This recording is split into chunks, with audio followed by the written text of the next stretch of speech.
កាត់មកតប៉ែ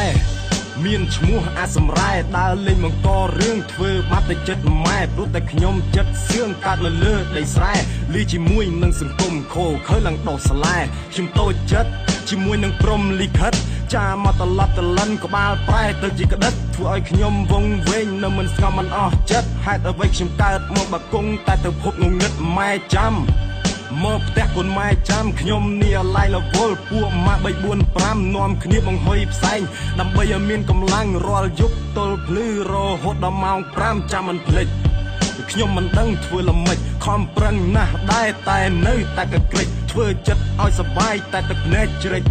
កែខ្លួនបានសម្រេចគេមិនជឿគេថាល្បិចអ្នកខ្លះគេសើចគេថាខ្ញុំអាយុខើចវាមិនដែលម៉ែអ្នកណាខ្លាំងដល់មកលឹងឡើយគេថាខ្ញុំប៉ិនបោកខ្ញុំប៉ិនចាក់បដោយអ្នកមិនស្គាល់ជីវិតខ្ញុំមិនយល់អារម្មណ៍ខ្ញុំឡើយតែវាជារឿងធម្មតាសង្គមឆ្កែនឹងឆ្មាកាត់មកមានគ្រោះថ្នាក់យមរាជបានចាខ្ញុំក៏មិនចង់ដែរតែបិសាចអូក្បាលធ្វើឲ្យខ្ញុំឆ្លុះបង្វេងនឹងភពងងឹតតណ្ហាឋានរੂ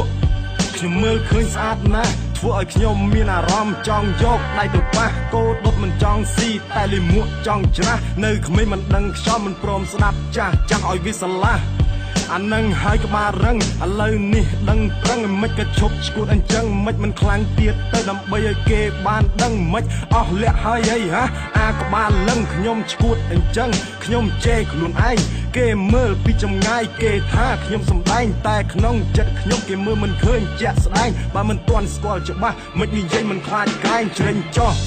បើលឺហើយជ្រេញចោះខ្ញុំខ្លួនតែមួយមិនអាចគប់ចិត្តអ្នកទាំងអស់ខ្ញុំឥឡូវកាន់សិលមិនដូចពីមុនសោះគិតច្រើនខ្វល់ច្រើនមានរឿងមិនចេះចប់ពីធម្មតាទេបើយើងនិយាយចេញពីអារម្មណ៍គេថាយើងឈួតបែបត្រូវឆ្នាំសណ្ដំនៅពីមុខធ្វើល្អនៅពីក្រោយនិយាយតាមឡើងហំ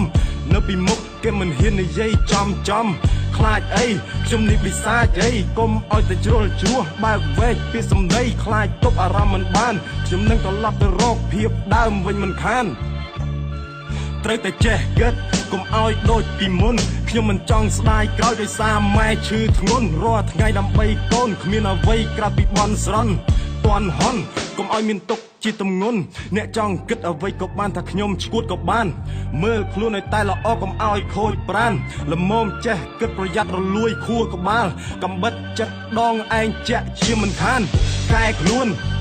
ខ្ញុំរៀងហើយពេលនេះសំកែខ្លួនសរសេរពាក្យឈឺចាប់ជាមួយនឹងពាក្យជួនបើមិនចង់ស្ដាប់ខ្ញុំក៏មិនចាប់អ្នកអង្រួនកែខ្លួន